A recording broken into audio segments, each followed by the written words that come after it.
प्यारे बच्चों, वतन हिंदी के आज की वर्चुअल कक्षा में आप सभी का स्वागत विशेष तौर पर इसलिए कि हमारा परिवार निरंतर ग्रोथ कर रहा बढ़ रहा है और इसमें आपकी महती भूमिका रहती है। बच्चों, मैं आपसे एक बात कहना चाह रहा हूँ, जैसे हम लोग संघर्ष कर रहे हैं, मेहनत कर रहे हैं, वैसे आप भी जिन लोगों ने अभी तक चैनल को सब्सक्राइब नहीं किया है, सब्सक्राइब अवश्य करें और कम से कम 2 लोगों को शेयर अवश्य करें, जिससे कि उनको भी हिंदी के माध्यम से वतन क्या देना चाह रहा है, वतन हिंदी अपने प्लेटफॉर्म पर किन बच्चों को जोड़ना चाह रहा है, अपने परिवार में जिन लोगों को जोड़ना चाह रहा है, उसके प्रति हमारी और आपकी भूमिका भी निर्णायक होती है। इसलिए आपसे अनुरोध है कि आप लाइक और शेयर अवश्य करें, जिससे कि आने वाले भविष्य में हिंदी का एक बृहद प्लेटफॉर्म तैयार हो। बच्चों, आज कई बच्चों ने पूछा था कि कक्षा 10 और 12 के बोर्ड एग्जाम कब होंगे।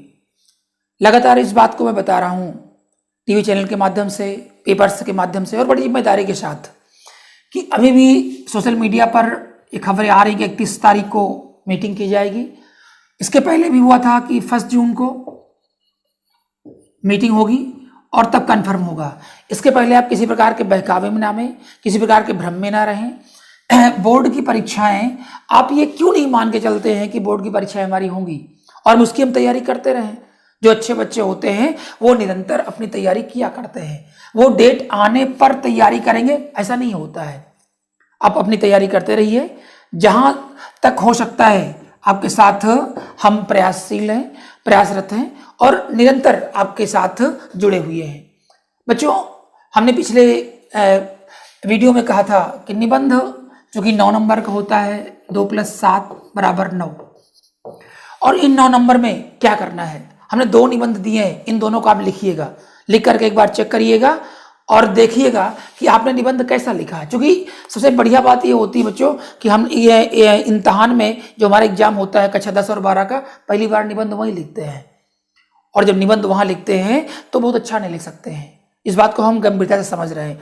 प्रयास से करिए कि आप यहाँ पर कम से कम 3 से 4 पेज का अच्छा सा निबंध लिखिए। आप 3 या 4 पेज का आप निबंध लिखिए और देखिए कि कितना समय लग रहा है उसमें। मेरा तो कहना यह है कि आप एक एक प्रश्न को अपने टाइम टेबल में बांट लीजिए कि पहले घंटे में कितना करना है, दूसरे घंटे में कितना करना है और तीसरे घंटे में कितना करना है। इसके बाद जो आपका 15 मिनट समय बच रहा है उसमें कॉपी को चेक करना है। एक एक प्रश्न की आपकी कार्य योजना होनी चाहिए। आप जब ऐसा करके देखेंगे तब आप निश्चित रूप से आप 90+ कर सकते हैं। आइए देखते हैं।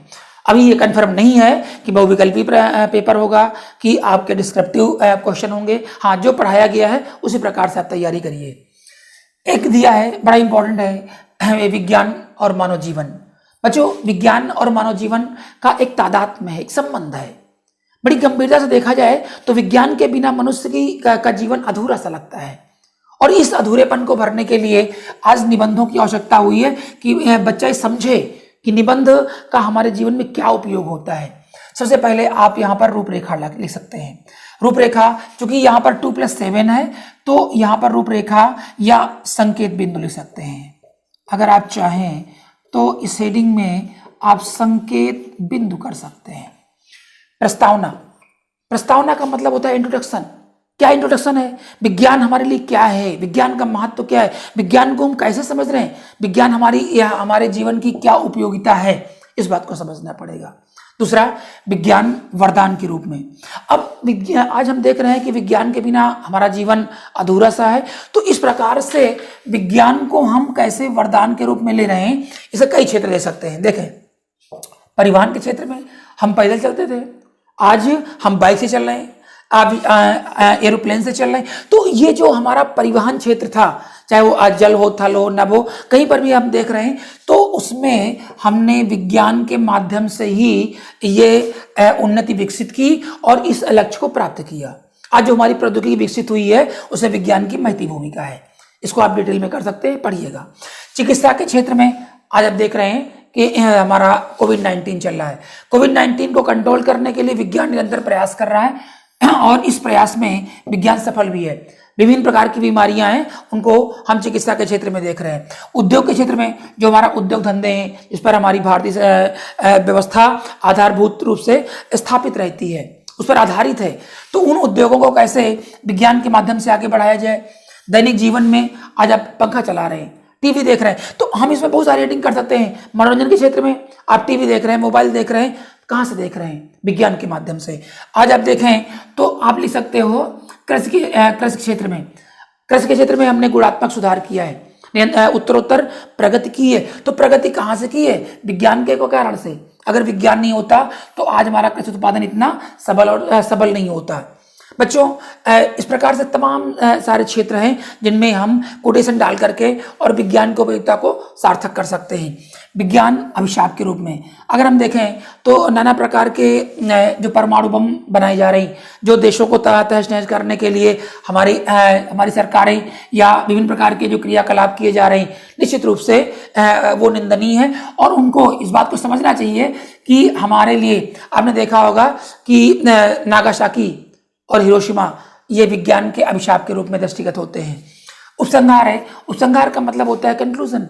आपके जो विचार हैं, आपके उन विचारों को लेकर के और विज्ञान पर आपकी क्या विचारधारा है, इसको लिख सकते हैं। तो इस प्रकार से एक अच्छा सा जो निबंध है, हाँ, इसमें कुछ आप कोटेशन भी डाल सकते हैं अगर आप चाहें तो, कि विज्ञान जहाँ पर एक बार आप देख रहे हो कि विज्ञान की स्थिति आ रही है, कोटेशन जब तक आप डालते नहीं हैं तब तक लगता है कि हमें उन कोटेशन के माध्यम से हमें उन कोटेशन को लाने में ये आप नहीं समझ पाते हैं कि हमारा जो विज्ञान का जो क्षेत्र है वो संकीर्ण हो जाता है। बच्चों, दूसरा इसी तरह प्रकार से निबंध है, विद्यार्थी जीवन में देश प्रेम का महत्व है। हमारे यहाँ देश प्रेम पढ़ाने का विषय नहीं है, पढ़ाने का विषय नहीं है। सच्चा प्रेम वही है जिसकी तृप्ति आत्म बलि पर निर्भर, त्याग बिना निष्प्राण प्रेम है, करो देश पर प्राण निछावर। विद्यार्थी के लिए देश प्रेम एक सीखने का विषय होता है। वो उसके जीवन में प्रारंभ से ही ये बातें आनी चाहिए। संकेत बिंदु आपने यहाँ पे डाला है, आप रूपरेखा लिख सकते हैं। प्रस्तावना हो गया, देश प्रेम का अर्थ क्या है। देश प्रेम के अलग अलग मायने होते हैं, हर व्यक्ति के लिए देश प्रेम का अर्थ अलग होता है। और उस देश प्रेम को, लेकिन एक जब विद्यार्थी जीवन है तो उसके लिए देश प्रेम क्या होता है, क्योंकि ये पहली पाठशाला होती है जहां से विद्यार्थी अपने देश के लिए अपने प्राणों को न्यौछावर करने के लिए सीखता है।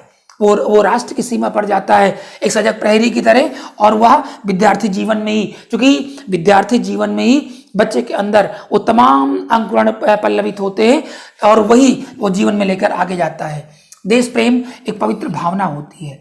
ये क्या है बच्चों? एक पवित्र भावना है। अगर इस भावना को हम देखें तो ये जब भावना नहीं रहेगी तब तक आप इस भावना से अभिभूत नहीं रहेंगे, क्योंकि अगर आप गर्मी में हैं, सर्दी में हैं, बारिश में, जहां पर भी हैं, जरा आप कल्पना करके अगर देखो तो वो पंक्तियां रामनेश त्रिपाठी की याद आएंगी कि विश्वत रेखा का वासी जो जीता है निथा फाँप कर, रखता है अनुराग अलौकिक, वही वह भी अपनी मातृभूमि पर। बच्चों, इस प्रकार से तमाम कोटेशंस हैं जो देश प्रेम पर आप ला सकते हैं, इनको नोट कर सकते हैं अपनी डायरी में। और अगला होता हमारा बिंदु है त्यागमयी संस्कृति। त्यागमयी संस्कृति क्या है? क्योंकि अगर ये देखा जाए तो आप देखेंगे कि मजहब नहीं सिखाता आपस में बैर रखना, हमने पढ़ा है, इस बात को सुना है, लेकिन इनको हमें लाना पड़ेगा कि देखना पड़ेगा कि मजहब नहीं सिखाता आपस में बैर रखना, हिंदी है, हम वतन है, हिंदुस्तान हमारा, हमें इन जो हमारे कोटेशन है इनको लाना पड़ेगा। जननी जन्मभूमिश्च स्वर्गादपि गरीयसी, जननी जन्मभूमिश्च स्वर्गादपि गरीयसी, इस प्रकार जो संस्कृत के कोटेशन है उनको लाना पड़ेगा। बच्चों, ये हमारी त्यागमयी संस्कृति रही है। हम अपने लिए नहीं जीते हैं, हम समाज के लिए, लोगों के लिए जीते हैं। और इस बात को इसमें आपको इस हेडिंग के अंतर्गत आपको एक्सप्लेन करना पड़ेगा। क्यों? क्योंकि आपने देखा होगा कि हमारे यहाँ राष्ट्र प्रेम के जो कोटेशन है वो तमाम ऐसी बातें हैं कि जिसको न निज गौरव तथा निज देश का अभिमान है, वह नर नहीं, नर पशु है निरा और मृतक समान है। बच्चों, इस प्रकार की जो विचारधाराएं हैं इनको आपको याद करके और कोटेशन के अंतर्गत लाना पड़ेगा। राष्ट्रीय एकता की विचारधारा, हमें संपूर्ण एक वैश्विक विचारधारा को उत्पन्न करके और अपनी इस राष्ट्रीय विचारधारा में के साथ चलना पड़ेगा। समाज में आज हम देख रहे हैं कि राष्ट्रीय एकता विलुप्त होती चली जा रही है, तो राष्ट्रीय एकता को पनपाना है, राष्ट्रीय एकता के साथ अपने जीवन को संघर्ष करना है और उस संघर्ष के माध्यम से जीवन में हमें निरंतर आगे बढ़ते हुए चलना है। बच्चों, एक और हेडिंग है हमने नोट की है, देश प्रेम एक सर्वोच्च भावना है। क्या है? सर्वोच्च भावना है। देखें, एक सेना के सिपाही पर विचार करें, आप एक ऐसे व्यक्ति पर विचार करें जिसके लिए देश प्रेम ही जीना और मरना होता है। वहां पर देश प्रेम का अर्थ वह स्वतः लाभ नहीं होता है। आज के दूषित वातावरण में हमने देश प्रेम की परिभाषाएं बदल ली हैं, हमने प्रेम की परिभाषाएं बदली, हमने देश प्रेम की परिभाषाएं बदली।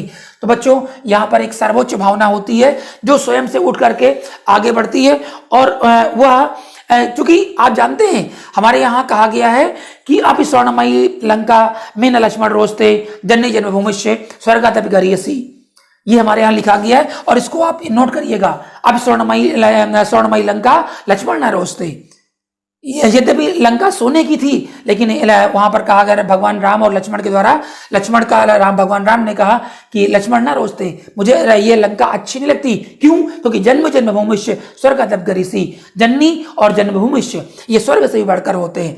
बच्चों, अंत में होता है उपसंहार, और उपसंहार लिख करके आप निबंध को सार्थकता प्रदान कर सकते हैं। क्योंकि ये ऐसे निबंध होते हैं, इनको लिखेंगे, आप देखेंगे और वातायन हिंदी की ओर से हम निरंतर जो भी कुछ छूट रहा है वो आपके लिए लाने की कोशिश करेंगे। हाँ, शर्त यही है कि आप अभी तक अगर चैनल को सब्सक्राइब नहीं किए तो सब्सक्राइब करना ना भूलें, और फिर मेरा वही वादा है कि आप कम से कम 2 लोगों को शेयर करिए। बहुत बहुत धन्यवाद है, बहुत बहुत धन्यवाद है।